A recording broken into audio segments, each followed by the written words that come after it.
Welcome to Uncorked, Wine, Business, and Life with Bill Green. I'm Gerald Colton, along with Bill Green, and we have an extremely special guest here today, really known as the greatest sports agent of all time, a true legend, and he's done so much more, David Falk. Welcome, David. Morning, Gerald. Great to be with you guys. And we are in Bill's lovely house here down in Boca Raton. David, thank you so much for being here. You know, you and I have spent a little bit of time together on the golf course. I think you were with me first time I played Pine Valley, and I almost killed Lee Trevino. You were with me that time. Anyway, so we're not going to talk about that. But David's an avid golfer, and but his story is just so much deeper.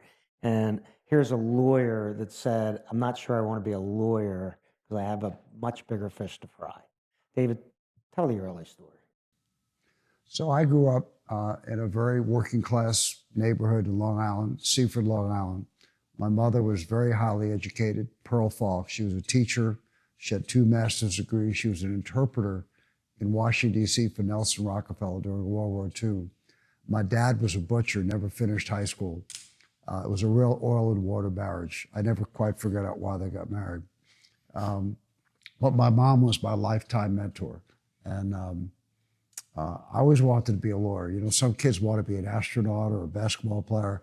I don't know why I wanted to be a lawyer, but I always had a goal to be a lawyer. And when I got to college at Syracuse, first hour I was there, I had the 2-star freshman players on my floor, and we became great friends. Basketball For the last 55 years. I've had them down at Grove, had them at Kiowa, and I had this really sort of romantic notion that we all became seniors and they got drafted, that I'd represent them. And unlike most of the agents today, and Gerald will back me up on this, by the time I was a senior, I knew I didn't have a clue what I needed to do. So I went to law school. And when I was in law school, I started meeting people in the business. And you have to understand, this is 1973. The business was literally just starting. Mark McCormick in Cleveland basically invented the business. He's like the godfather of sports representation, someone I really admire. And most of the people who were in it were sole practitioners, people like Larry Fleischer in basketball was the head of the Players Union, Bob Wolf in Boston. And all these people said, hire you from Syracuse and GW Law School? Like, no way. But if you're interested in doing it, you're in Washington, there's a guy named Donald Dell who's doing it. I never heard of Donald Dell. He was a tennis guy. So I tried to meet him. And I called him for months. He was on vacation. He was in meetings. He was at lunch. He was in the men's room. He was with a client. And one day I got so frustrated. You know, I said, I know I'm not a very high profile guy, but you know, after 3 months, do you think the guy can return the call? I made a rare visit to the law library. I never went to the law library. And back then, this will sound like prehistoric times. They had this thing called payphones. And I had a bunch of quarters. And it was still a dime. Every 10 minutes, I put a quarter in the payphone and called the guy. And when his secretary ran out of excuses after my 17th call, so every 10 minutes, this was like 2 or 3 hours, he finally got him on the phone. He gave me an interview. So I was in school. I came to his office. The interview, let's say, was at noon. He kept me waiting 3.5 hours in the lobby. And he called me in and basically told me they weren't hiring people with my credentials. So I said to him, look, I really want to try to do this thing. I'll work for free. And so I went to work in the summer after my second year of law school. I was working full-time during the day for a large Chicago law firm called Sidley & Austin. I got married a week later, and I went. Oh, and Rhonda, she's a better golfer than you. No, she's the best. My wife should get the Nobel Prize. Well, there's no doubt. Being married to me for 50 years. So that's how I got started. And I would say I started for free. 17 years later, it didn't get much better than that, but I love what I did. And so fast forward, because we could probably be here for 3 hours. At least. And let's jump right to, you're in this thing. David Falk is the agent in the NBA. Talk about the Michael Jordan business and relationship. So this will sound really sort of like payphones. So at the height of my career, prior to the weight scale, which came in 1995, which eliminated negotiations for rookies, the top coaches in the country in basketball were very hands-on with their players. That included Dean Smith at Carolina, Coach K at Duke, John Thompson at Georgetown, Bobby Knight at Indiana, Ted Owens at Kansas, Rick Pitino. And they basically said to us, look, no recruiting. And I mean no recruiting. Dean Smith would say, like, if you told me you were driving through Wilmington, North Carolina, and you bumped into Michael Jordan's mother at the food line, you're off the list. No contact whatsoever. You'll have an hour when school ends to come in and make a presentation. And then the coaches would make recommendations. Now, Coach Smith was a very understated guy. He would say, the Jordans chose you. John Thompson would say, I chose you. You know, and the players really didn't know. Most players at age 20, 21, back then, now 18, they don't really know what they need from an agent. And the coaches making more money and being older and more sophisticated in business would make recommendations. So we had, when I got to the firm I worked for, which became known as ProServe, it started out as a law firm. They started representing Carolina players the year that I was in law school, 1973.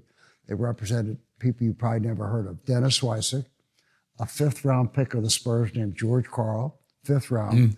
Bobby Jones, and then in 70, Sixer guy. unbelievable great player. Tommy LaGarde in 77, Phil Ford, the National Player of the Year in 78, Dudley Bradley in 79, Michael Corrin in 80, Al Wood in 81, James Worthy in 82. So when Michael came out in 84, we had basically represented almost all the players. And what was funny about it is Coach Smith, who was like an aristocrat, if I was 75 years old and I was still working for Donald Dell, he'd make Donald come down for the meetings, even though I ran basketball. John Thompson was the opposite. You know, he was like the underdog. He didn't want Donald to even come to the meetings. So the players knew when you came out of school, you're going to meet this guy, Donald Dell. He was going to do your first contract, and then you'd never hear from him again. They called him the ghost. And you're going to meet this young, bald guy, David Falk, and he's going to... You've been bald that long? Oh, yeah. Okay. I got the look long before. But I think when I met him, and his dad was bald, James, I think he felt a good comfort level. And so the players knew, they were all close. They sort of knew how it worked, but it was really up to Coach Smith to make the recommendations. So back then, we basically had all the Carolina players, all the Georgetown players, most of the Duke players, a lot of players from Kansas, Indiana. And we were the worst recruiters, Bill, you could imagine, because most of the agents literally lie to the players. The guy will say, like, where am I going to go in the draft? They say, you go number 1, and he goes, like, 15. Incredibly, I met a player from Arkansas the year they had won the national championship in 1994, named Scotty Thurman. I met his parents. I didn't meet the player. And they both were graduates of Grambling. They were really nice people. The dad was on the city council. And they asked me where I thought the son would go. He was a junior. I said, well, he should go back to school. He's definitely not going to go in the first round. And it's iffy whether he'll go in the second round. I said, Mr. Falk, we just met this football agent from New York, say he thought he has a good chance to go number 20. I said, there's not an agent in the world that knows who's going to go number 20. You might know who's going to go number 2 or number 3, maybe, but you're not going to know. So he came out, and he didn't get drafted at all. And you want to cry because you're trying to tell the parents the truth, but everyone's stroking them. And so we were the worst recruiters ever. And I say 98% of the players we got came. But at the end of the day, David, that's what made the difference and David's got an amazing book. I mean, it's out a long time, 2000. I sold about 50,000 copies. Yeah. You know, The Bald Truth, because, you know, you might not like exactly what's coming out of David Falk's mouth, but it's the truth. And that's the credibility that he built and had such, clientele like Michael Jordan and Patrick Ewing and Kembe and the list goes on and on and on and on and on. And it's because they trusted you. You're starting a relationship in any business. It doesn't have to be the sports business. You're having your first meeting with a lawyer, with a business person. And if you don't tell the truth and you start a relationship on something small, something's going to come up really big down the road and they're not going to trust you. So you're really losing the battle before you start. And David, through the years, how often did somebody you told the truth to, selected someone else, call you up and say, you were right, will you represent me now? Many times. I'll tell you a great story. So in 1993, we got invited to Ann Arbor to meet Chris Webber. And everyone had told us that Chris wanted to hire someone of color. Now, I had a guy working for me named Fred Woodfield, who's now I love Fred. Part owner, president of the Hornets. Of the Charlotte Hornets. Super guy. And I intentionally did not bring him. Intentionally. And ironically, we had signed the guy became the Sixers #2 pick that year, Sean Bradley. Now, Thanks a lot. this will blow your mind, but we never met Sean. No offense, Sean. This didn't work out for fans. It didn't, but we never met Sean Bradley. He was on a religious mission for the Mormon Church in Australia, and the person running his mission called 10 owners in the West Conference and said, Sean can't have agents come into Australia to interview. He's in the middle of a religious mission. If this were your son, who would you hire? And all 10 owners said, I would hire David Falk. So he hired us without meeting him. When we went to meet Chris Webber, all the agents told him, this is how agents are. Instead of saying, hire me because I'm the best, they would say, whatever you do, don't hire David Falk because he's going to represent Chris Webber. He's going to represent, Sean Bradley. And I could tell the parents were really troubled by this, that we hadn't even signed Sean Bradley. We thought we would get him, but hadn't signed him. So after a while, I finally said to the parents, they're really nice people. I said, look, two things. In America, there are laws that prevent monopolization because people know when you have monopoly power, you have undue influence in business. If the 5 top players at any year's draft really understood how the business works, they would sit in a hotel room for a day and decide to all pick the same agent, and that guy would control the market. I said, it sort of reminds me of this thing called the Fab Five, where the top 5 guys at Michigan would all have been the top players at any school, but they got together and said, let's become a monopoly, and they got to 2 national finals as freshmen and sophomores. But you talked about your competition. All they had was negative selling. Yeah. And I don't care if you're representing sports players or, my early career selling toilet seats. If that's a telltale sign to a buyer of anything that your pitch is, you're going to tell me how bad your competition is, bad recipe, right? And you went the other way. So you've complimented your competitors. I try not to talk about them at all. Coach K told me when he got to know me really well, he said, look, David, you're like me. I'm Duke. I'm the #1 program in the country. When I go to recruit, everyone's going to recruit against Duke. And while your competitive nature wants to fight back at that, the smartest thing you can do, these players are young. They have a 20-minute attention span. My advice to you is don't talk about just sell your program and ignore the criticism. So we're in the meeting with Webber, and I could just tell they're drinking the Kool-Aid. Understandably, because everyone's telling them, don't go with David. Who's he going to push for #1? So finally, I got frustrated. It was Mother's Day. It was May 10th, 1993. Chris didn't even show up for the meeting. It was his parents, his aunt, Charlene Johnson, her boyfriend, Falisha Irwin, who became his agent, Coach Fisher, the dean of the law school. Chris didn't even have the courtesy to show up for the meeting. So I said to the parents, look, I know how you're thinking, so I just want to tell you one thing. It's Mother's Day. I'm going to leave now and go home and spend the afternoon with my wife. But when your son goes #1 and Sean Bradley goes #2, and when I get Sean Bradley more money at #2 than Chris gets, you're going to know that every one of these guys you met looked you in the eye and lied to your face. I left. So Chris went 1, Sean went 2, and Penny Hardaway went 3. I signed the deal with the Sixers first. Sean got like $5.5 million a year. I remember 44 for 7 years was my exactly. Okay. And Chris and Penny combined in their first contract did not make what Sean made for the first 8 years combined. So the following spring, I'm at the All-Star game in Minneapolis, and Chris's dad, whose name is Macy, that's Chris's real first name, he comes up to me and said, David, can I talk to you? I said, sure. He said, I want to tell you, I can remember our meeting in Ann Arbor like it was yesterday. I said, hey, that makes two of us. He said, I thought you were the most arrogant, cocky MF that I've ever met in my life. But everything you said in the meeting was true. And if you want a recommendation for any player in America, wow, I'd be honored to recommend you. Now, that was a really nice thing to say. Sure. Ironically, Chris had signed a 15-year deal with the Warriors with an out after 1 year. Now, we invented the out for Patrick in 1985. He was the first pro athlete to have a long-term contract with an out. And I said, why don't you let us do Chris's deal after the out?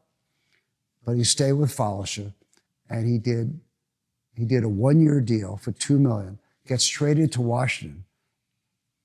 And after his first year, they draft Juwan Howard. So the two of them were playing together. Same position. They're both the same height, same weight. Their birthdays are 2 weeks apart. Weber signs a deal in 1995 for $57 million for 6 years, 9.5 a year. And he thinks he's just killed it. 12 months later, Juwan signed a deal for $15 million a year for 7 years. And that is probably the best head-to-head comparison in the history of basketball, because if you sign a guy like Patrick as a rookie, Patrick was the highest paid player in the history of the NBA as a rookie by 55% over the highest paid veteran, not the highest rookie contract. Jabbar was making $2 million, Magic was making $1 million, and Patrick signed for $3.2 a year with the Knicks. And I said, well, what do you expect? It's the Knicks. Everyone knows the Knicks pay more money. You know, if you sign another guy, I said, well, what do you expect? He's a center. When Juwan and Weber head to head, and so it's frustrating that you can't communicate. I think I'm a good communicator, that you can't effectively communicate to the parents why they should choose you because you have the best track record, and they're worried who's going to go number one. I had the same situation in football, Gerald football. The Heisman Trophy winner the same year, ironically at Michigan, I think it was the same year, it might have been a year earlier, was Desmond Howard. Desmond was from Cleveland. He went to St. Joseph's High School, and his godmother worked as a paralegal for the largest law firm in America, Jones Day at the time, for a guy named Dick Saylor, who was a very senior intellectual property lawyer. Dick sort of did what Sean Bradley's advisor did, Bill, and he went to the 3 pro teams in Cleveland. He went to the owner of the Cleveland Indians, now the Guardians. He went to the owner of the Cavs and the owner of the Cleveland Browns and said, look, if this were your son, like, give me the top people you choose to represent him. And all of them said, there's only one guy you want to go to. You want to choose David Falk. So Dick called me up and invited me to Cleveland, interviewed us for like 3 hours, liked us. And I really liked him. He was a very smart guy. So they invited us to come back and meet Desmond. And the meeting went fantastic until the last minute. Now, what the last minute of a lot of these meetings, and Gerald, you can help me out here, players ask you what I call the question. Where am I going to get drafted? Or how much money am I going to make? If you tell them the truth, they're not going to pick you.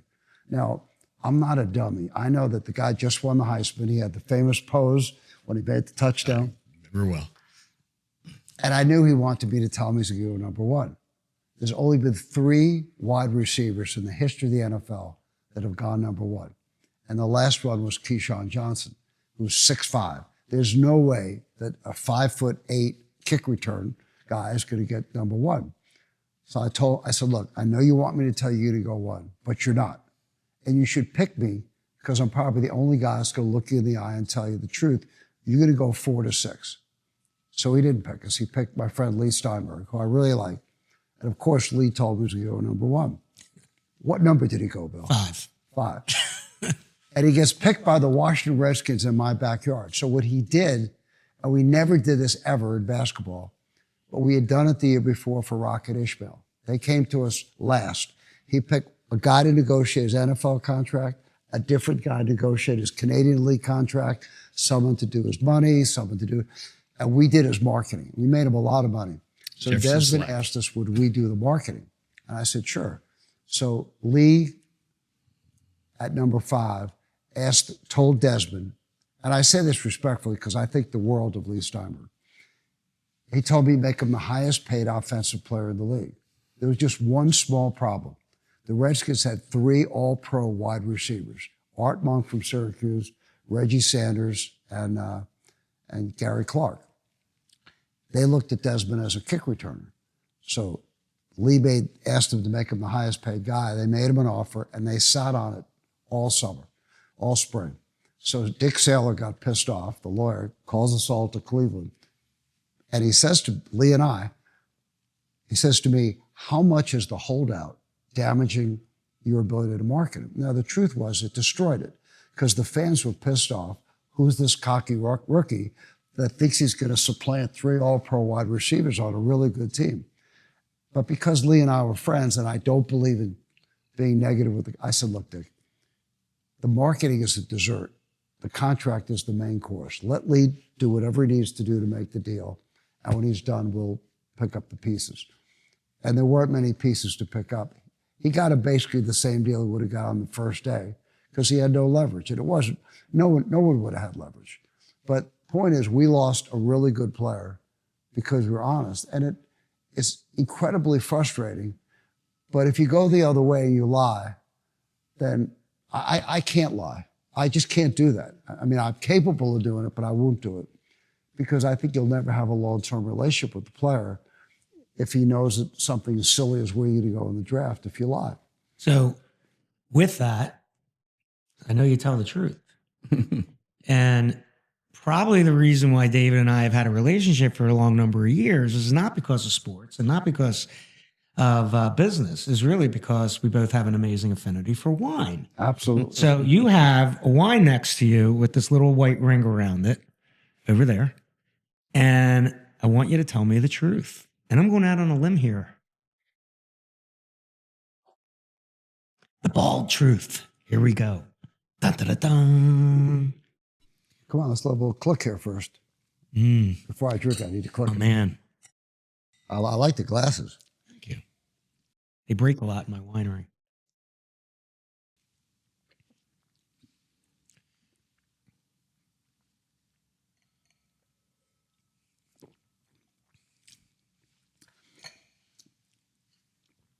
I would say I would say this is a great everyday wine. I wouldn't say it has the depth of an Amarone or a big cab. The great thing about wine is there are different occasions.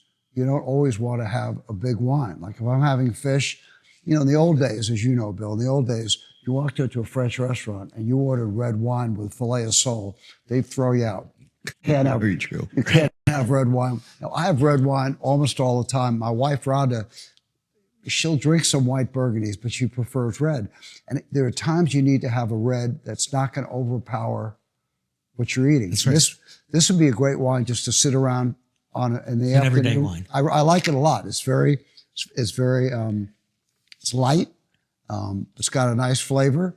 And it needs to age a little bit. It does. Clearly. It is a very young wine. And I want to talk Tell about him the what he's next drinking. wine. Tell him what he's drinking. We want to do Or you something. want No, to- we're gonna do, okay, I that's want to right. do a little bit Right. of something different today Okay. with David.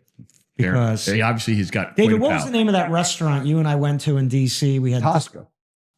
you were an Tosca. investor in the That restaurant. was my very first restaurant. Right. Now, I got to tell you, this is a great quick story. This is unlike my sports stories that last forever. Next to my office is on the last corner of the last street before Washington became Maryland, on purpose. So I had the shortest commute. And we had a restaurant next door called Tregara. We ate out like 3 or 4 times a week. And one day the owner comes to me and says, David, your favorite Italian, excuse me, favorite Italian restaurant's Galileo's.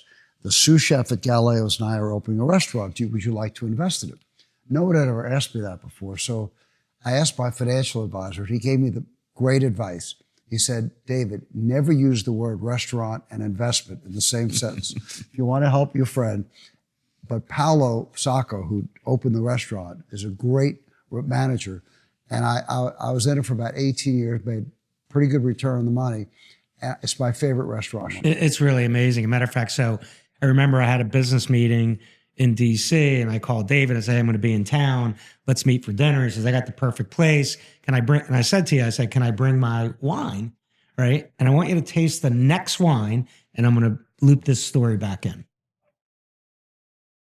Not going to tell you what it is yet because it's part of my story. Wow. Great aroma. Great nose. How's that squeak coming up? Yeah. You got the squeak?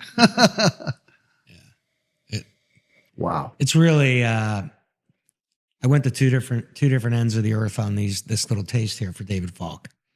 What do you got there? That is amazing. That's a 10. So that is a 10. This is rated 100. So this is a 2009 Screaming Eagle. So yes, you're welcome. Thank you. And here's the part why I picked this, because and I don't have any of it. That night in DC, I brought a 2010 Screaming Eagle. And I think that's when you started liking me. I'm going to hang out with this guy. I like you. I like you. Because it wasn't I like because you of when my you played golf Pine swing. Valley. You let me win some money. You did. That is true. Even after I almost killed Lee Trevino. But yeah, so this is 2010. Now, obviously, this wine's worth a ton of dough. The wine you charge first, different, not quite as good, right? Or not even in the same.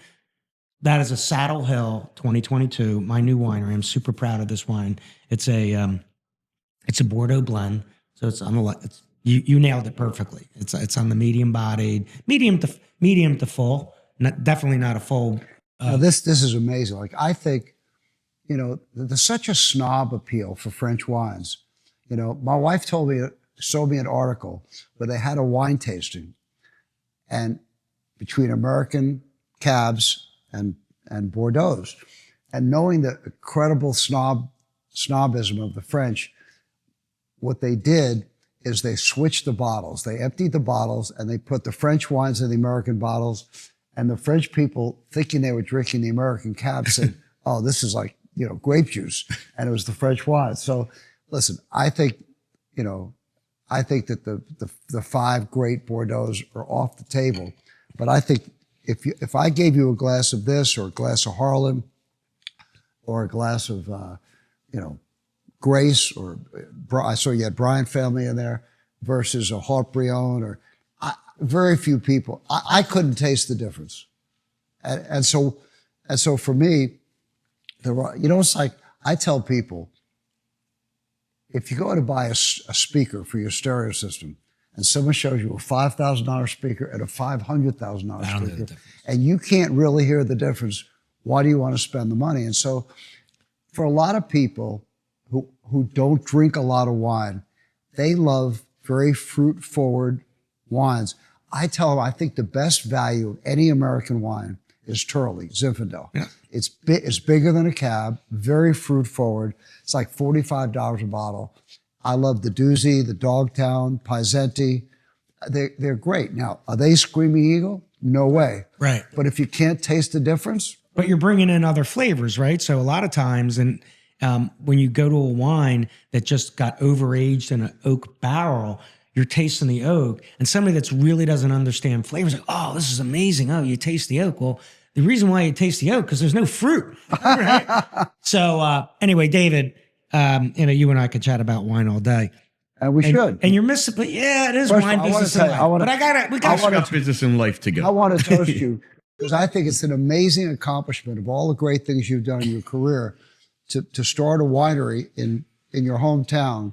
And this is good. I really enjoy this. I would tell you if I didn't. You're the best. I think it's so hard to produce a good wine. We have a lot of wineries in Virginia. I don't say that they're bad, but this is, for a young company, this will get a lot better as it ages. You're not trying to make Screaming Eagle. I'm not. Exactly. This is our highest priced wine, and we're pushing I gotta tell you, we're pushing the envelope on New Jersey wine. It's 60. Before we sign off, I have to tell you something. We're signing off, man. We got a Michael Jordan story to tell. So I was on the board of a startup liquor company for about 10 years. A friend of mine, Jeff, had started this company. His parents owned a business called American Scones. And for a period of years, they were the exclusive supplier of baked goods to Starbucks. And the parents sold the business. Jeff got bored, and he decided to start a liquor company. And he did like flavor-infused vodkas, mostly for like college audience. And by a fluke, one of the great winemakers in the history of wine, the Rothschilds, Baron Eric Rothschild, who's British but obviously lives in France, was trying to make black vodka. I don't know why, like sort of like black Sambuca, and he called it Blavod, B-L-A-V-O-D.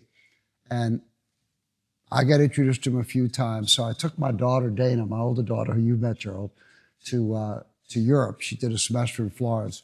And my wife and I went to France to go to Bordeaux, and Baron Eric invited us to Lafite.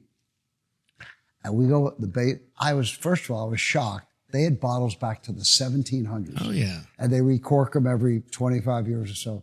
He took us to the basement. This was 2003. And he had in a vat in the basement, not in a bottle, the 2000 vintage of Lafite. And he took a ladle and gave us a glass. I thought my wife was going to put on a bathing suit and dive in. Yeah. That was the best wine. I've had 61 Latour. This was off the charts. That's pretty special. It was. David, along the way, you meet this young man, Michael Jordan. It's such an, I mean, he's probably the most iconic, best athlete in the century. We'll talk about that and where your relationship is today. And you know, I could talk about Michael for hours. Number one, he's been an amazing friend. You know, I started out representing him when I was 33 years old. And I watched him interact with his friends.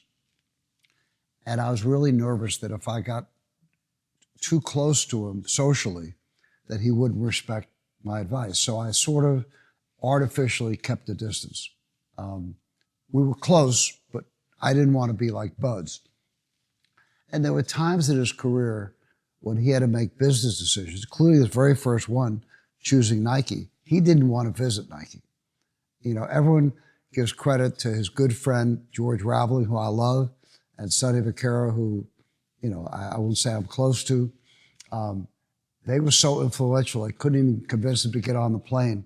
It'd be like a college coach recruiting a player, and he couldn't get him to come to the school to take a visit. Neither of them had anything to do with Michael signing with Nike. And I said to him, you know, I know you want to go with Adidas, but Nike will be the most aggressive to market you. They need you the most. And I had a very close relationship with Rob Strasser. He's the one who made the deal.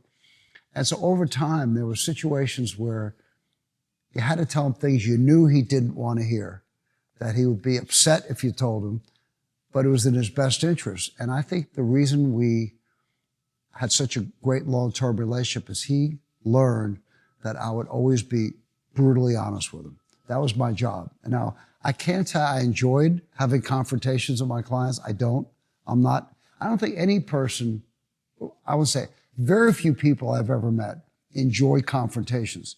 But if you're in this business and everyone is stroking these players 24 hours a day, and you got to step in and tell them, no, that's not in your best interest. And he was extremely respectful. He supported me. You know, I started with him in 1984. I went on my own in 1992. He came with me. I sold the business 6 years later. He came with me. 2 years after that, they sold it again. And he could have gone with anyone. He could have gone with a big entertainment company himself, like William Morris. Like how LeBron started his own agency. But I think that Michael, and this is why I think there'll never be another Michael. First of all, he came from a really special two-parent family. Very loving family, very, very close-knit. Parents did not in any way coddle him. Not the kind of parents who call up the coach and say, why isn't my son Gerald playing more? Why isn't he playing in front of Steph Curry? Because he's freaking Gerald Colton. You know, and they always pushed him to grow as a person, no matter what he accomplished. He's so competitive because both his parents are very competitive. Then he goes to Carolina. He plays for Dean Smith, clearly one of the great coaches in the history of college basketball. And he's playing with James Worthy, 2 years younger, #1 pick in the draft. He's playing with Sam Perkins, the number 4 pick of the draft, Brad Daugherty, the number 1 pick of the draft, 2 years behind him. And Worthy was the man at Carolina. Now, a lot of people today, in retrospect, say, Jordan was the best player on the team. He became the best player, but James Worthy was the best player in the state of North Carolina from the time he was in 9th grade. And so Michael learned what most young players don't learn today, how to play with other really good players. And he willed himself to be a great player. He told me a great story. He told me that he went to Coach Smith after his sophomore year. He was named National Player of the Year. And he asked Coach Smith, do you think I should leave school as a sophomore? And Dean basically told him that he was probably the best offensive player in the country, but he wasn't the best defensive player. And Dean urged him to come back to school for 1 more year, learn how to play great defense, and I'll bless you to come out as a junior, which is what he did. Now, I think that if you take out Bill Russell, who's, I think, the greatest defensive player in the history of the game, I'd say Michael is second. Now, you don't look at Michael because of great offensive things and his style and the dunking, but I'll tell you an amazing story, okay? We're going to go overtime today because I've got so many stories I want to do. We're not on a clock. So the All-Star game was in Charlotte, I don't know, sometime in the early 90s. And I had a young guy working for me named Jeff Wexler, who today represents Tatum. And at the time, Jeff was the day-to-day manager of Glenn Rice. Glenn was playing for Charlotte. He was a great scorer from the University of Michigan, won the national title in '89. So we're having lunch with Jordan, and I bring a bunch of my young guys. And Jeff, for some inexplicable reason, all he wants to talk about to Michael is Glenn Rice. And after a while, Michael makes I can't say it on tape. He said, Jeff, would you take Glenn Rice's blank out between your front teeth? Oh, no, we can. So, does Jeff stop? No, he just goes right on full speed. So finally, Michael just gets up and leaves. He was really annoyed. The next day, Glenn Rice sets the all-time scoring record in the All-Star game. He scores 24 points in the first quarter. Now, Glenn is 6'8", he's a 3. Michael's 6'5", he's a 2.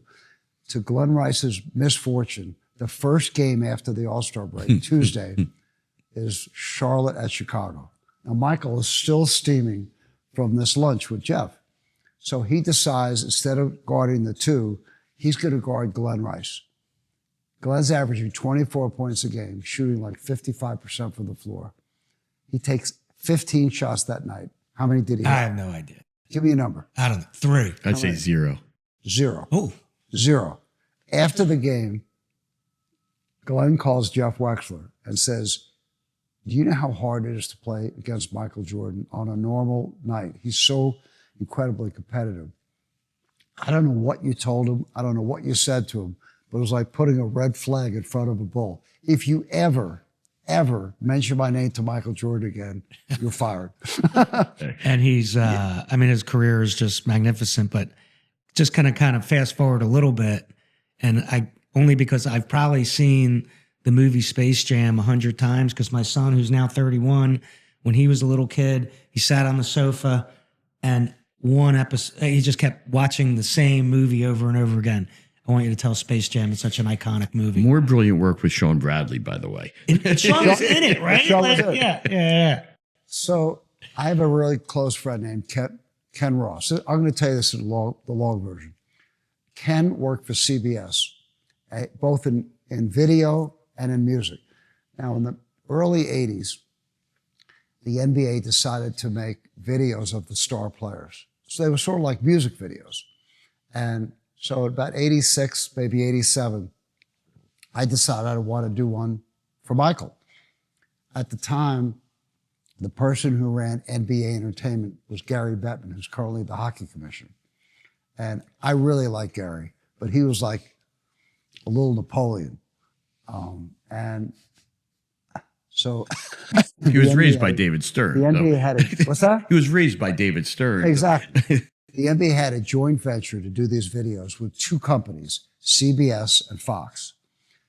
And if you didn't do the deal with CBS, Fox, and the NBA, you had no right to use the footage of the player but you couldn't put them in uniform. So you literally had to make your own movie. So I go to Bettman and I said, look, I'd like to do a deal with Michael. I'd like to do it like a very old-fashioned Hollywood studio deal. He said, what does that mean? So back in the old days, the top stars, the Clara B's and the Clark Gables, they'd make a deal, make it with Paramount, and they commit to do like 5 movies with one studio. So I said, I want to do 3 videos with Michael, and I want you to pay him $600,000 guarantee against a 15% royalty. And Gary responds, he said, can I ask you a question? I said, sure, you can ask me anything. He said, when you wake up in the morning, do you decide, I want to be an asshole today, or does it just come naturally? So I said, why do you think I'm being that way? And he said, do you have any clue, a remote clue, how many videos we'd have to sell to cover a $600,000 guarantee? I said, honestly, I really don't. How many? He said, 200,000. I said, well, is that like a lot? I said, well, let me give you a frame of reference. The 2 leading videos we've done since we started this project are Kareem and Magic Johnson, who have 7 championships between them. Magic sold 50,000 and Kareem sold 35,000. And you're asking me to sell 200,000. Michael's barely been in the playoffs. He hasn't been in the playoffs. I said, well, Gary, this isn't like championship basketball. This is marketing. You know, Michael's done pretty well with Nike. And he said, look, no way we're going to pay him that kind of money. So we went back and forth over the course of a year and found at the end of a year, we each wanted to make the deal. I compromised. I lowered the guarantee to $300,000, and he raised the royalty to 50%, 5-0. So we had a 50-50 partnership. How many videos did we sell over the next 4 years? Millions. 4 million. Yeah. 4 million. Okay, so Nike had made and Ken Ross, and I became really good friends. He was in charge of this project. We did Come Fly With Me. The videos were amazing. So we got 1 million movie offers for Michael. Now, one of the things you have to know about Michael, in any environment, he loves to tweak you. And the more he likes you, the more he tweaks you. So if I'm playing golf with him and I'm lining up a shot, he'll say like, David, you can't make that shot. I say, how do you know? I haven't hit it yet. And you're so anxious to prove him wrong, you go right in the water. And which is why he does it. He's trying to psych you out. So one day he asked me, how come you've never made a deal for me in movies? I looked at him. It was my turn to tease him. I said, are you kidding me? You can't act. There's only one role you can play. And he thought for me, he said, you mean like the first black James Bond? I said, no, like the first Michael Jordan. And so after I got over my own joke, I realized we should make a movie where he played himself. And so I got together with Ken, and they had done a Hair Jordan commercial with the Looney Tunes. We loved it. And we went to all the studios and pitched the idea of doing sort of a mixed live animated movie. And I met some of And that was really, early in live animated movies. It was early. Yeah. Very early. Right. So I remember I met John Calley, who had done The Graduate. I met all these really high-powered people. But the person who was the most motivated to make the movie was Warner Brothers for 2 reasons. And this is how life is. And you know this because you've been successful in so many different businesses. Bob Daly had gotten divorced, and he was dating a famous singer-songwriter named Carol Bayer Sager, who had just gotten divorced from Burt Bacharach, who did Raindrops Keep Falling on My Head, did 1 million famous songs. Carol met Michael in LA one day with her like 8-year-old son, and he went out of his way to talk to the son and whatever. And she was very, very gracious. And she said to Bob, when she heard about the project, you got to sign Michael Jordan. And there's a very senior woman who did the Gladiator movies named Lucy Fisher, who I love. And Lucy really pushed Warner Brothers to greenlight the movie. So we did the deal with Warner Brothers. And you could appreciate, like, one of the problems of the agent business is that agents are afraid to tell the players that they can't do everything for them, whether it's managing their money, doing movies. Now, I didn't know anything about, I knew how to watch a movie, okay? I knew nothing about making movies. And I went to Bob Daly and his co-chairman, who ran Yahoo, And I said to him, look, I know nothing about movies. This is Michael Jordan. It's really important. You gotta help me. And they literally held my hand and helped me walk through the process, both business-wise and production-wise. Ken was a genius. He came up with the idea for the Monstars. And so I knew when you make an animated movie, it's called green screen. It's like, most people don't know this, but when you watch the weather on TV and you see the map, there is no map. They're just sitting there going, oh, there's a cold front coming this way and there's a warm front coming, and they sit in front of the green screen. Now, doing a green screen for 7 weeks alone with no one else there is really hard. And so we did the movie, and I knew that the director had to be somebody that Michael was really comfortable with. And so we chose Joe Pytka, who had done a lot of Michael's commercials for McDonald's. He did the Air Jordan commercial for Nike. Joe was about 6'5", ponytail, and had a basketball set on the set. He loved basketball. Warner Brothers chose a very famous director, Ivan Reitman, to be the producer. Now, Reitman is a big-time Hollywood guy. He did Stripes, Dave, all these movies. He looked at Pytka like Michael would look at a high school player. Like, Pytka's a commercial guy. Like, how do you have him directing them? He was very snobby about Pytka. Now, I knew that Pytka wasn't Franco Fellini or some famous director, but Michael was comfortable with him, and that was important. And so they clashed all throughout the movie. And I remember one day, it finally hit the height, and Pytka come up to me in the morning, and he said, David, and Pytka's 6'5", Reitman's about 5'5". He said, if you don't get that little shit out of my face, I'm going to strangle him. He's driving me crazy.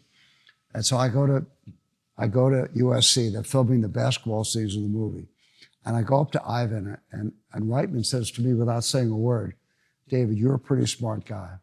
How could you be dumb enough to pick a guy like Pytka to direct the movie? I thought for like a minute how I was going to respond to him respectfully. And I said, Joe, in my business, in sports, they say oftentimes that great players don't make great coaches. And that really intrigued him. And he said, really? Like, why is that? I said, because oftentimes these great players ask their players, their coaching, to do something that they're simply not capable of doing, and they can't understand that they just can't do it. Like, it's like Bill Russell asking a player to block, Will Chamberlain's shot. The guy can't, or stop Michael Jordan.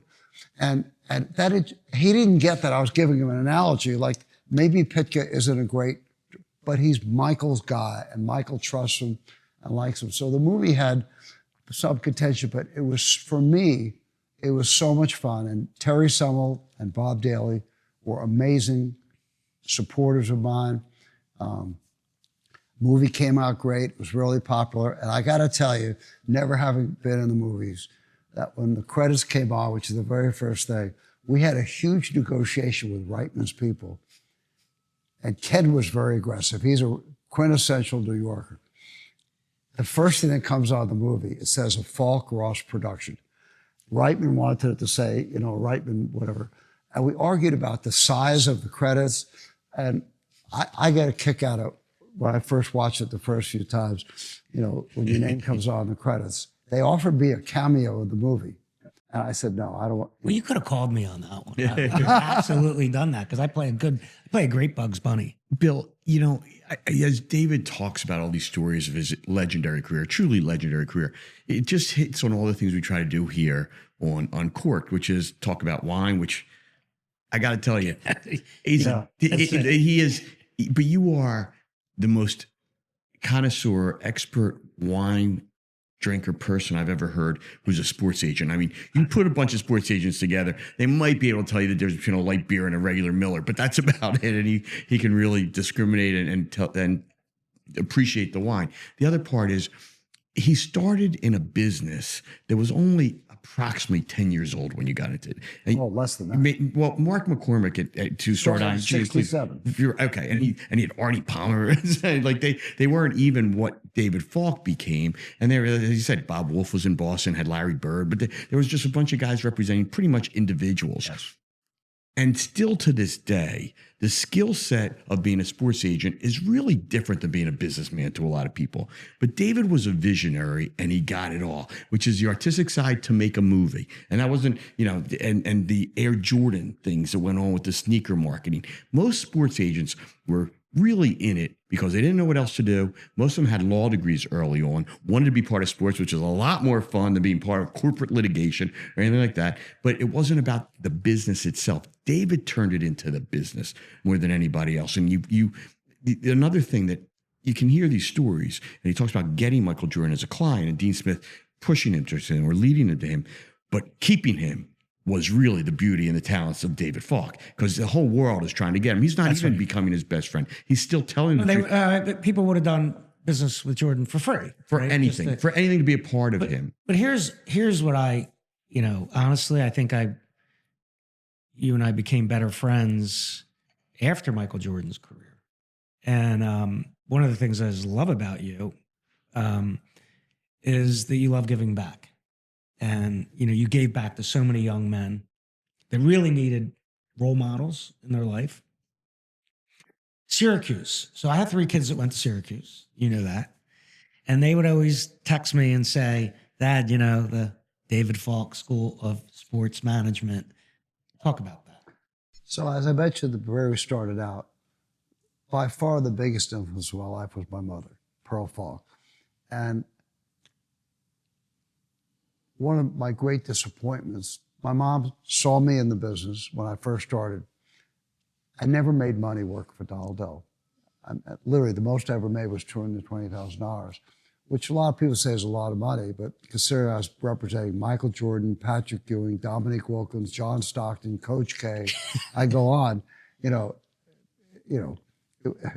when I started out as a full-time lawyer in 1975, my salary was $13,000, less than all the secretaries in the office. And it never got much better. But my point of my mom is she died in 1988. And I sold my business in 1998. So in 1998, in April, on the 10th anniversary of my mom's death, I decided to make a gift to Syracuse, a very modest gift. And I created a scholarship for a minority student who was studying foreign language at Syracuse, because my mom was an interpreter.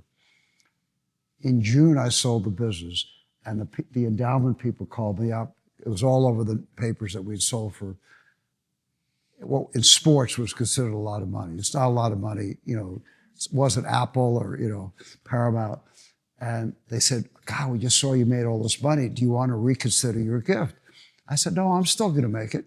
They said, no, that's not what we mean. I said, I know what you mean. Let me write the first check before you renegotiate the deal. So years went by. That was 1998. And the chancellor came to me, Nancy Cantor, and they were trying to do $1 billion campaign. She wanted to give them a lot of money. And I said, look, I'm not that wealthy. I'm not, you're asking for a ton of money. And we agreed on an amount of money, and I started a program called the David Falk Center for Sports. And I look at myself and as mostly a teacher. I think when you represent athletes, okay, especially today, as Gerald touched right on it, like I'm gonna backstep. I had 2 clients, Patrick Ewing and Danny Ferry, who as rookies, before they ever played a game, were the highest paid players in the history of the league. No one's ever going to do that again because there's a wage scale. And what the wage scale does, in my opinion, is it homogenizes the talent of an agent. So if I give you an analogy in the financial business, the greatest investor in American history is Warren Buffett. Now let's suppose, I'm just going to make up a number. I don't know what Buffett, let's suppose Buffett averaged 18% a year return on his investment. If he was an MBA agent, they created a rule and said you could only get 8%. That's the maximum you can get under federal law.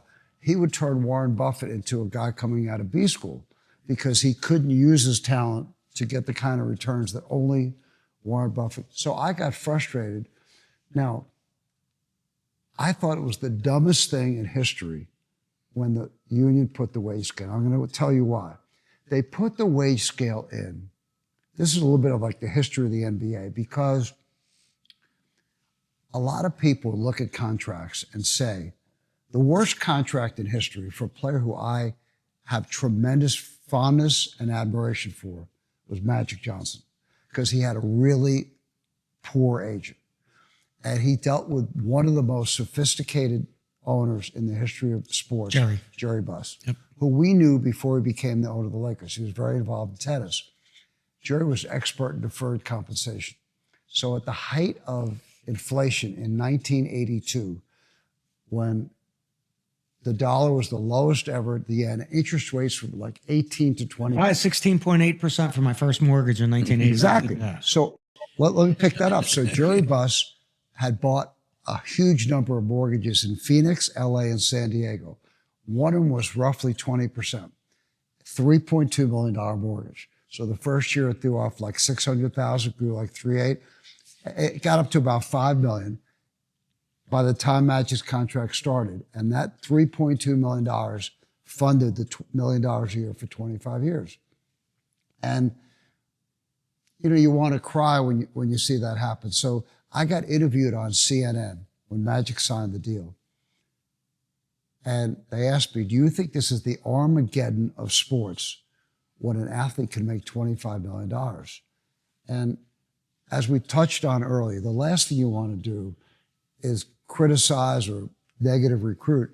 But I had to say, if you understand how fast the market is growing, by the time this contract starts 2 years from now, Magic's going to be crying that he signed the deal. Now, his deal started on November 1st, 1984.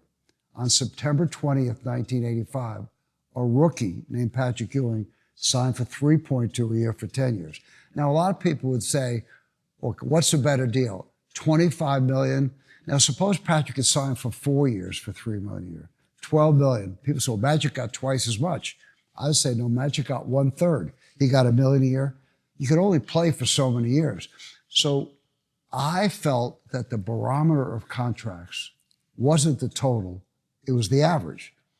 And when finally the agent started understanding that a smart person is not going to think that a $25 million deal for $1 million a year is a better deal than a $20 million deal for 3 years, they started, and the cap came in that restricted the ability to, agents started signing these super long deals. That's why Chris and Penny signed 13, Chris signed 15. And the veterans were pissed off that the rookies were making so much money. And I told the union, at the time, there was really no free agency, because the team that had if you had Kareem or LeBron at the time, or pick any great player, Magic Johnson, and his contract ends, the team that had him could match any offer from a new team. Right. Now, there's no way Philly's going to let Barkley go, or Dr. J, or Doug Collins. No, they did. And so there was basically no free agency. Right. Because Moses was a little tricky, but still the same way. We had Moses. Right. And so because the star players couldn't make money, what I learned early on, you know, I want to go back to the beginning. I came into this business, I was a sports junkie, like you are, and like you are, and like a lot of the listeners maybe about wine. And I knew every high school trial, I knew batting, and I said, wow, I can't wait to sit down with, like, my idol was Jerry West. And by the final time I sat down with him, I realized that these guys forgot more about basketball than I was ever going to know. They could care less what the guy's scoring at. They knew so much more than you did, that you were an incredible competitive disadvantage. And so I felt in my 20s, I've got to learn to come up with some skill that's going to put me on a par with these guys. And as someone who majored in econ, I decided that I would become an expert in the economic impact of a player on a team. So if Patrick Ewing comes to the Knicks in 1985 and they won 22 games and 24 games the previous 2 years, they really need this guy. Nike really needed Michael Jordan. His value to Nike was way bigger than his value to Converse that had Dr. J and Larry Bird, Magic Johnson. And so I developed what I would call rudimentary economics. And I used that to determine what the impact of a player was. And that's why our rookies, so if Juwan Howard's signing in 1994 and the cap just went up 30%, that doesn't mean that every player in the first round is going to get a 30% impact, because the guy who goes 30 probably is not going to be in the league 2 years from now. And the guy who goes 2 is supposed to be a superstar.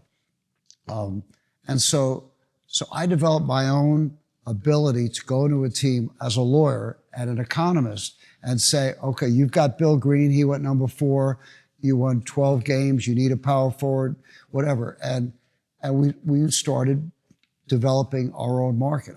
So my company was called Fame, and I called our market the Fame Mini Market. So if an owner would say to me, well, God, wait a minute, Colton was the 4th pick last year and he only got 500. How could you ask for 800? I said, well, yeah, but the year before my guy went 4 and he made 700. So I don't care about Colton.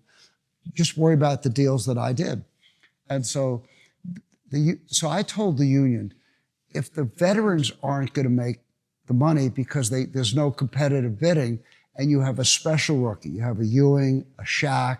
Oh, the best one of all time was James Worthy, and I'll tell you why. This is the answer to a trivia question. You could win a bottle of Screaming Eagle from your friends. Who was the only player in history of the NBA to be drafted number 1 by a team that had just won the championship? And the answer is James Worthy. The Lakers had made a trade with Cleveland when they had this nutty owner, Bill Stepien, and they traded Don Ford, who was a journeyman, and someone else for Cleveland's pick that ended up being number 1. The same thing had happened with Magic. They traded Gail Goodrich to the New Orleans Jazz, and it ended up being Magic. And so Worthy was unique in '82. He got a really big deal for a rookie. Patrick was unique in '85. Danny Ferry was sort of unique in '89. And the union, I said, don't be pissed off. The rookies are setting the market. So I inverted the market. Instead of the veterans going sort of top down, the rookies sort of did bubble up. And I said, leave it alone. But they came in 1995 and they decided to cap the rookies. But while there was still no free agency for the veterans, they gave the rookies 3-year contracts and unrestricted free agency after the 3rd year. So I said to my client, Buck Williams, who's the president of the union, excuse me, aren't you trying to give the money to the veterans? He said, yeah, that's why we put in the wage scale. I said, Buck, you're going to give all the money to the rookies now. He said, what are you talking about? I said, I'm going to take a guy like Iverson, who goes number 1, and after 2 years, I'm going to tell the team, if you don't pay him X, I'm going to play it out and go. You're going to lose him for nothing, which is exactly what happened. We signed Kerry Kittles, who people weren't sure could walk again, for $77 million for 7 years, because the Nets knew if they didn't sign him, they were going to lose him. And so my frustration is that this is a very large, multi-billion-dollar business, but the rules are so inartfully drafted. I hate the maxes, okay? They put a max on players. Now, if you tell me that you have to drink this bottle of Screaming Eagle one day, okay? I could drink it in 10 glasses of ½ ounce each. I could chug it in one swoop, but it's this, no matter how many times I drink it, I'm only going to have 750 milliliters of wine. Now, when you have to spend 50.1% of the total league revenues on players, pick a number, let's say it's $4 billion. No matter how you do it, you have to spend $4 billion. Do you want to spend it on Screaming Eagle, or do you want to spend it on, a $10 bottle of wine and buy 400 cases? Right. I want to spend it on Screaming Eagle. And so when you cap the stars, you overpay the second tier, which is exactly what the union wants.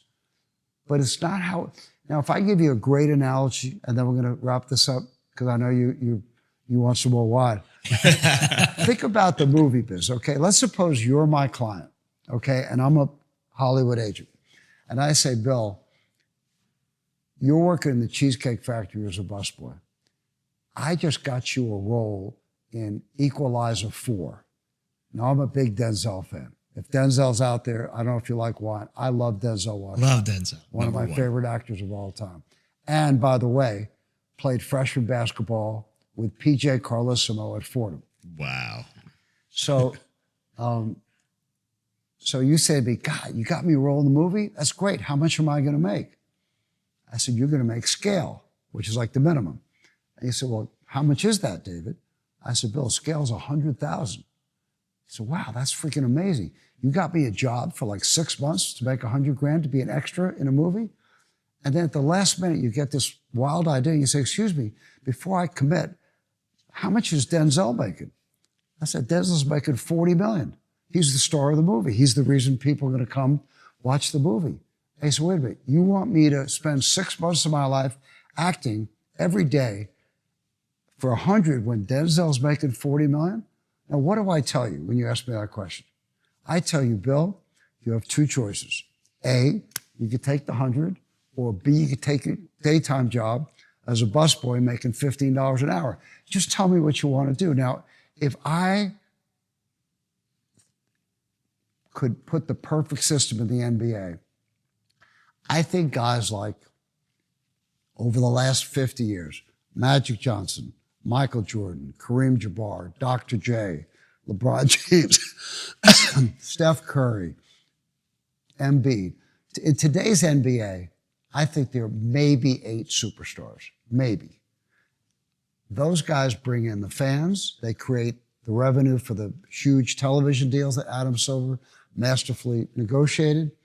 They bring in the merchandise.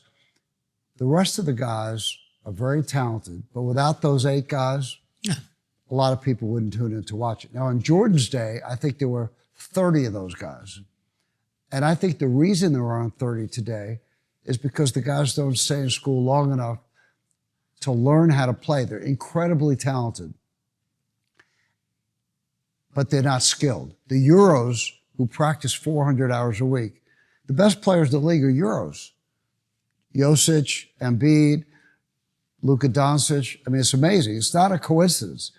And so to me, I would pay, if you ask me what I think Steph Curry's worth, I'd pay him $200 million a year so that I wouldn't have to pay Wiggins $30 million. I'd pay Wiggins 10. I think Wiggins is really talented, but without Curry, without LeBron, you know, it's just. Yeah, you've talked about that with me a lot, about that mid-tier player just getting way overpaid, riding the coattails of the stars. And, you know, it's not a perfect system, but it's our system that we live with. But all that has driven the value of the teams up. It doesn't happen in the movie business. See, it's entertainment.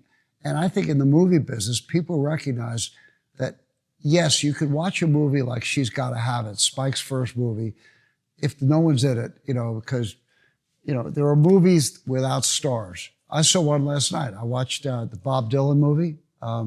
Good or bad? I'm sorry? Good or bad? I liked it. I'm not a huge Dylan fan, but there was no one in it. I didn't recognize one actor. And it was sort of cool that, you know, you don't get, you know, say, well, that's not a good role for Denzel. You know, there is no movie that's not a good role for Denzel. But I think Hollywood's driven by, I think that football and baseball are pure team sports. No matter how good your quarterback is, if you don't have a great defense, you're going to lose. You know, I'll tell you, when I sold my business, a company that bought it turned around and sold it again to Clear Channel, which is the largest radio station company in America. And I went to this huge meeting the day that the Texas Rangers signed A-Rod to the $250 million deal. Now, I woke up in the morning, I read USA Today, and I see this deal, and I said, wow, that's a lot of money, you know, for a baseball player, even though A-Rod's a great player. So I go to the meeting, and the first guy I bump into is Tom Hicks, who owns the Texas Rangers. And he comes up to me. It was hilarious. I said, Mr. Falk, my name is Tom Hicks. I own the Texas Rangers. That'd be like Barack Obama coming in to say, Mr. Falk, I'm the President of the United States. I said, Mr. Hicks, I know who you are. You don't have to introduce yourself. What can I do for you? He said, I don't know if you heard, but I just signed A-Rod to this really big deal this morning. I said, I just read about it in USA Today for the first time. He said, what do you think of the deal? Now, I know a lot of people think that I could be a jerk sometimes, and I'm extremely opinionated, as you can hear on this podcast. No. I don't want to offend the guy who's the number 3 shareholder of the company that just bought my business. So I said, well, do you want me to tell you it's a great deal, or do you want me to tell you what I really think? And he said, no, I really want you to be candid. Like, what do you think? So I thought for about a minute, and I said, I think that if A-Rod bats 500, hits 300 home runs and 400 RBIs, you're not going to make the playoffs because you don't have pitching. I don't understand how a player who comes up 4 times a night and maybe has 3 shots in the outfield can make the kind of an impact, the economic impact, be worth that kind of money. Whereas in basketball, if you sign a Wembanyama, or you sign a Cooper Flag in theory, or you sign a Ewing or a Shaq or a Magic, a LeBron, a Kobe, those guys are going to make you competitive. You might not win the whole thing, but they're going to really move the needle. Now, I think that the superstars move the needle not only on the court, they move the needle in attendance, television ratings, merchandise sales, concession sales, and they're special. They aren't so that I've had guys who made the max.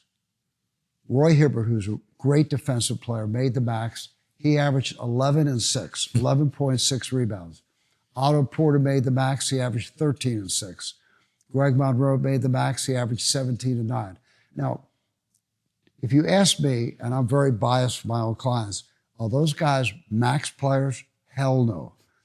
LeBron's a max player. Curry's a max player. Doncic's a max player. There's only maybe 8 or 10 max. You shouldn't allow anyone who has been all pro like 5 years to make the max. And if you did that and you paid those guys what they're truly worth as people who move the needle, then you wouldn't pay people like Kyle Kuzma $28 million. You'd pay him like $10 million. And I think Kyle Kuzma is a very good player. It's just a question of what's the difference between him at $28 million.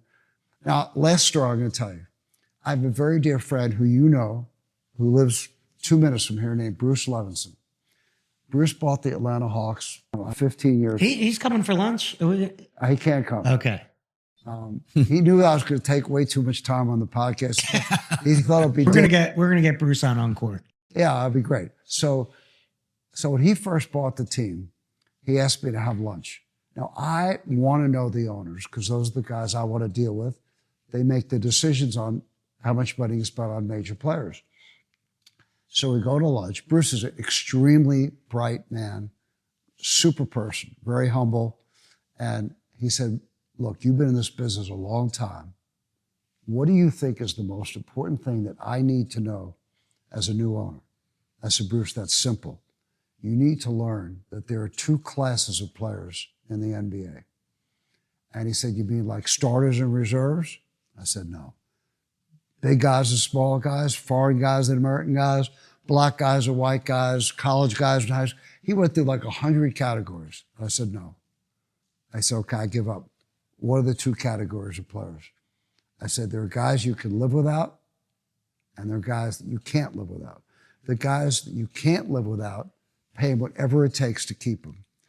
The guys that you can live without, decide what are they worth to you. And if you can't get them for roughly what you think they're worth, there are 50 guys just like them. Okay, so at the end of the year, he had a guy who'd been the number 6 pick in the draft named Josh Childress from Stanford, who's a very good all-around player. He was sometimes a starter, maybe a 6th man. I would have paid the guy $3 million. Bruce offered him, I think, 7.5. And his agent, Lon Babby, he was a very nice guy, asked for 10. They couldn't agree. Lon sent him at age 24 to Greece, never played another NBA game. Now, in a place of the guy they just offered $7.5 million to, who was the 6th pick in the draft, they signed Ronald Flip Murray for $1.5 million and Mo Evans for $2.5 million, $4 million versus 7. The Hawks won 11 more games than they won the year before, and the statistical profile of performance of Flip Murray and Mo Evans blew out. Now, I'm not saying that there aren't intangibles that Childress brought to the game, but he saved $3.5 million a year for 5 years, and they won 11 more games at 82. That's an incredible performance. So at the end of the second year, I said to Bruce, "What have you learned as a new owner?" He said, "David, that's simple. I just learned there are 2 classes of players in the NBA." Now, in 1996, Shaquille O'Neal, who's one of the great players, I love Shaquille O'Neal. I love his personality. He's incredibly, you see him on every commercial on TV. The guy's like a big kid. He's terrific. I love him on the broadcast. He becomes a free agent in Orlando. John Gabriel, who's a very good friend of mine, was the GM of Orlando, and he calls me up. Started as a Sixers video guy for about $25 a game. Exactly. Yeah, and he says, "What do you think we should pay Shaq as a free agent?" I said, "I don't know. What do you think he's worth?" And he said, "I think he's worth $15 million a year." I said, "Pay him 20." And he said, "Why would you pay a guy 20 if you think he's worth 15? So let me ask you a question. If you went out tomorrow and bought a Rolls Royce for $500,000, would you get insurance for it?" He said, "Of course." I said, "Why?" He said, "Well, if someone steals it, or if it gets banged up, or you get an accident." I said, "Okay. If you buy the Hope Diamond, which is the largest diamond in the world, it's worth $5 billion. Would you buy insurance for it?" He said, "Of course." I said, "Why?" He said, "Well, if someone steals it, if it gets chipped." I said, "Shaq is the Hope Diamond. If he's worth 15, the insurance is 5. They offered him 15, and he went to the Lakers." So with that, this has been fascinating, David. You're just unbelievable. We actually could sit here all day. I think you need another book. I do. You really do need another book. Well, you wrote that in 2009, you said? Yeah. Well, published in 2009, but there's so much more after that. And knowing that how you care about young people and you care about the next generation, I think, look, first of all, I think we're going to get 5 billion views on this one because you really just taught a lot of lessons for us. Thank you very much, David. Well, first of all, I really appreciate I it. really enjoyed it. I love our friendship. It's a pleasure, David. I'm going to end by saying, as I said earlier, I think that the role of an agent with a young player, making the deals for me after about 5 or 6 years in the league was like brushing my teeth. When you wake up in the morning, do you think about how am I going to brush my teeth? You get up, you could be listening to music, you could be reading something, you brush your teeth. I think the skill is trying to teach the player why you're doing what you're doing, like why you're making this, so that when he finishes a career, now how long is this guy going to last? If he's a really good player, he's going to last 10 or 12 years. Most guys may be out of the league in 2 or 3. You want to give him a skill set to learn how to make, and if you ask, I'll end on this note. If you ask Michael Jordan tomorrow, what is the most important thing that David Falk did for you over 20 years of representing him, he wouldn't say it was inventing Air Jordan. He wouldn't say it was doing Space Jam. He wouldn't say it was making me a lot of money. He would say he taught me the business. And to me, as the son of a teacher, that's the highest compliment that he could pay me. And so I tell the stories not simply to be entertaining, because I'm not a comedian. I tell the stories to teach a lesson about business. That's why I wrote the book. And I think that you could talk about theories, and I try to talk about practice.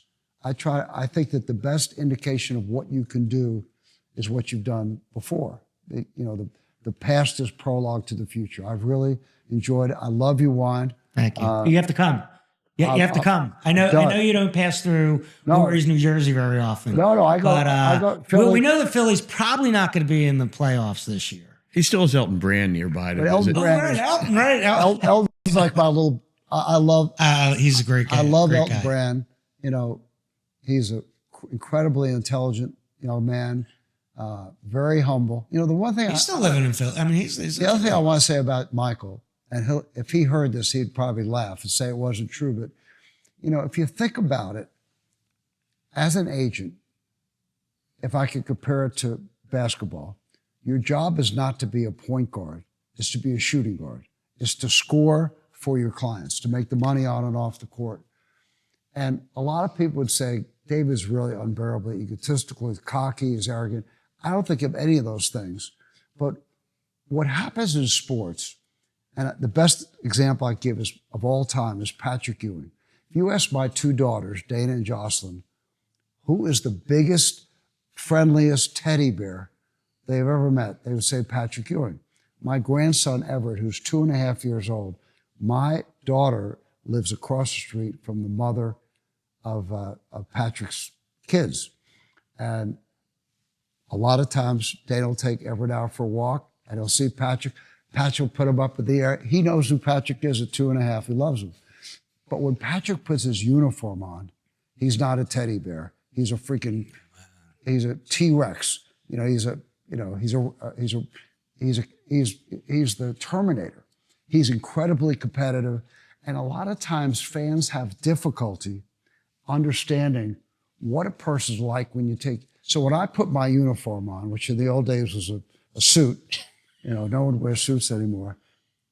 I was very intense. I was very, committed. I had a job to do, especially when I started out with Michael and Patrick in my 30s, and I'm dealing with two of the greatest players in the history of the game, and I'm not as established as I was 20 years later.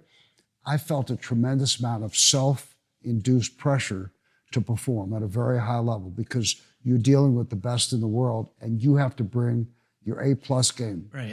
And I wasn't in the sports business, but when you put that suit on, usually there's a joke around, like I wish we had the suits again because I felt it was the battle uniform. Yes. Right? No matter how young I was, and I'm 36 years old, taking my company public, with no college education, and I'm sitting there walking into Wall Street selling the shares of my company, and I'm shitting myself, right? But you can't let them know you're shitting yourself. Exactly. And that's the aura that you brought, David, no matter how scared you were, no matter what was going on inside, right there, nobody knew the fear. You Never only let him had see us confidence, man. It's all Never about let him confidence. see us sweat. And the glass is half full. Right now, we're definitely empty. So we're gonna go on. We're gonna go on to the next episode because we need more wine. Thank you very much.